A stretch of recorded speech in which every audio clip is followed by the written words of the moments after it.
Microbes in sewage treatment. इसमें अगर हम देखें तो हमारा जो मेजर कंपोनेंट होता है वेस्ट वाटर का, जो कि सिटीज़ से और टाउन से आता है, जो कि क्या है, ह्यूमन एक्सक्रीटा।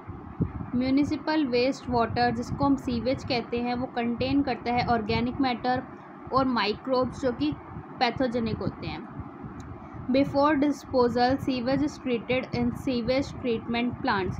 डिस्पोज होने से पहले जो सीवेज है वो ट्रीट किया जाता है कुछ सीवेज ट्रीटमेंट प्लांट्स में, ताकि वो लेस पॉल्यूटिंग हो सके। Treatment of waste water done by, जो कि वेस्ट वाटर का जो ट्रीटमेंट है वो किया जाता है कुछ हेट्रोट्रॉपिक माइक्रोब्स के जरिए, जो कि नेचुरली सीवेज में प्रेजेंट होते हैं। दो ट्रीटमेंट जो कि कैरिड होते हैं वो दो स्टेजेस में होते हैं इस ट्रीटमेंट के लिए। पहला है प्राइमरी ट्रीटमेंट, दूसरा है सेकेंडरी या फिर उसी का दूसरा नाम है बायोलॉजिकल ट्रीटमेंट। प्राइमरी ट्रीटमेंट क्या होता है, इसमें जो फिजिकल रिमूवल होता है पार्टिकल्स का, कुछ छोटे या कुछ बड़े, कहाँ से, सीवेज से, वो किया जाता है फिल्ट्रेशन के द्वारा और सेडिमेंटेशन के द्वारा, जो कि रिमूव्ड होता है कुछ स्टेजेस में। जैसे पहला है फ्लोटिंग डेब्रिस, जो कि मोटा मोटा जो कूड़ा है वो जो फ्लोट कर रहा है वो रिमूव किया जाता है बाय सीक्वेंशियल फिल्ट्रेशन के ज़रिए। और जो थोड़ा मोटा जो सॉइल और स्मॉल पेबल्स होते हैं, जो ग्रिट कहते हैं जिसको हम, वो रिमूव्ड होता है बाय सेडिमेंटेशन। अब जो सेटल्ड सॉलिड है कहाँ का, प्राइमरी स्लज का, और सुपर रेटेंट कहाँ का, इफ्लुएंट का, वो किया जाता है। उसके लिए फिर दूसरा सेकेंडरी ट्रीटमेंट किया जाता है, वो सेकेंडरी ट्रीटमेंट के लिए ले जाया जाता है। अब सेकेंडरी या फिर बायोलॉजिकल ट्रीटमेंट, इसमें क्या होता है, अब जो हमारा प्राइमरी इफ्लुएंट आया प्राइमरी स्लज से, वो पास किया जाता है कुछ बड़े बड़े एरेशन टैंक्स में, जो कि वहाँ पे कॉन्स्टेंटली घुमाया जाता है, जिनको मैकेनिकली और एयर पम्प्ड करी जाती है, जिसकी वजह से जो एरोबिक माइक्रोब्स है विग्रस ग्रोथ हो जाती है कुछ यूज़फुल एरोबिक माइक्रोब्स की, किसमें, फ्लॉक्स में। अब ये फ्लॉक्स क्या होते हैं, ये मासेस ऑफ बैक्टीरिया जो एसोसिएटेड होते हैं फंगल फिलामेंट के साथ और एक मैश लाइक स्ट्रक्चर फॉर्म कर देते हैं, फ्लॉक्स कहते हैं जिसको हम। While growing this microbes consume major part of organic matter into the effluents, this reduced BOD of the effluent. अब जब ये ग्रो करते हैं इन माइक्रोब्स को, तो ये कंज्यूम करते हैं ज़्यादा पार्ट किसका, ऑर्गेनिक मैटर का, किसमें, इफ्लुएंट्स में, जिसकी वजह से जो बायोलॉजिकल ऑक्सीजन डिमांड है इफ्लुएंट्स की वो कम हो जाती है। अब ये बायोलॉजिकल ऑक्सीजन डिमांड BOD होता क्या है, amount of oxygen consumed if all organic matter in 1 litre of water oxidised by bacteria. अगर मैं 1 लीटर पानी ले रही हूँ तो उसमें जितना भी ऑर्गेनिक मैटर है वो ऑक्सीडाइज्ड हो गया वाटर बाय बैक्टीरिया से, ठीक है। तो जितना भी अमाउंट ऑफ ऑक्सीजन कंज्यूम्ड हुआ है उसको मैं क्या कहूँगी, बायोलॉजिकल ऑक्सीजन डिमांड। जो मीज़र होता है, मीज़र ऑफ ऑर्गेनिक मैटर एक प्रेजेंट होता है जो कि वाटर में, ये ऑर्गेनिक मैटर को मीज़र करता है वाटर में। सीवेज वाटर जब तब तक ट्रीट किया जाता है तब तक कि BOD उसका कम ना हो जाए।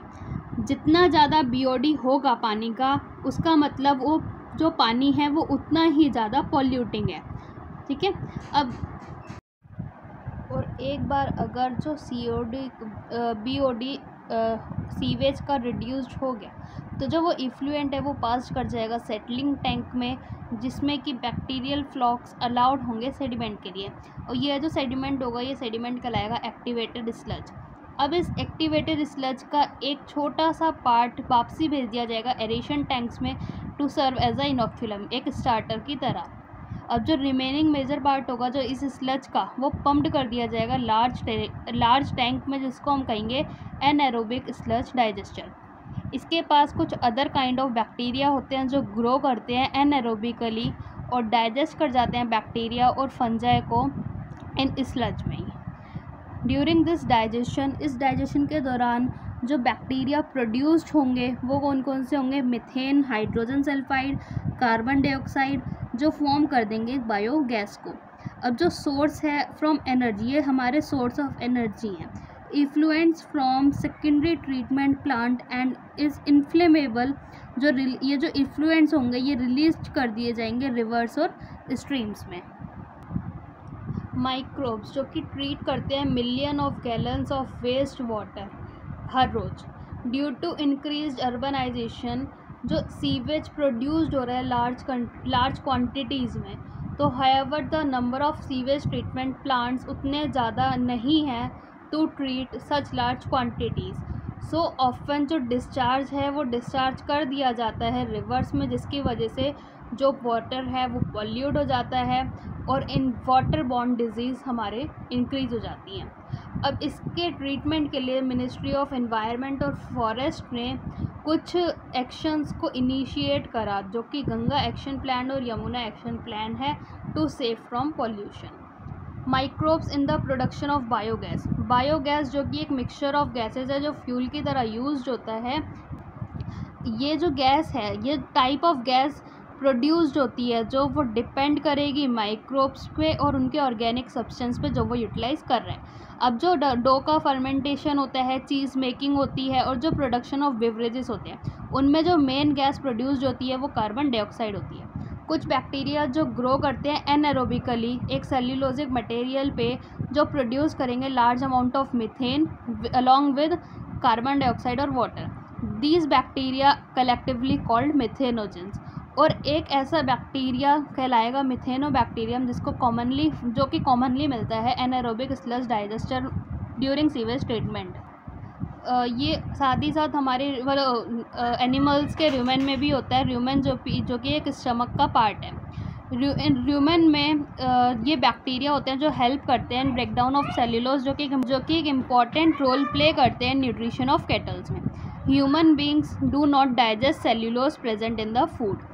दस जो एक्सक्रीटा है, जो डंग है कैटल का, जो कि हम जिसको गोबर भी कहते हैं, वो रिच होता है इन बैक्टीरियाज में। डंग जो कि यूज्ड होता है for the generation of biogas, जिसको हम गोबर गैस भी कहते हैं।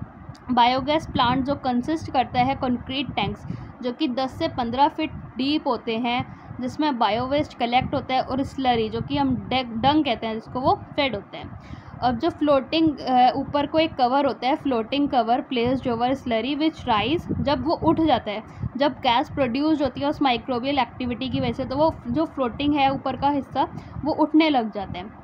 बायोगैस प्लांट जो कि कनेक्टेड होता है पाइप से, जो सप्लाई करता है बायोगैस को नियर बाय हाउसेज में, स्लरी जो कि रिमूव कर दी जाती है दूसरे आउटलेट में, जो फर्टिलाइज़र की तरह यूज़ करी जाती है। बायोगैस प्लांट जो कि मोर ऑफन बिल्ड होते हैं रूरल एरियाज़ में। बायोगैस जो कि यूज़ होती है कुकिंग के लिए और लाइटनिंग के लिए।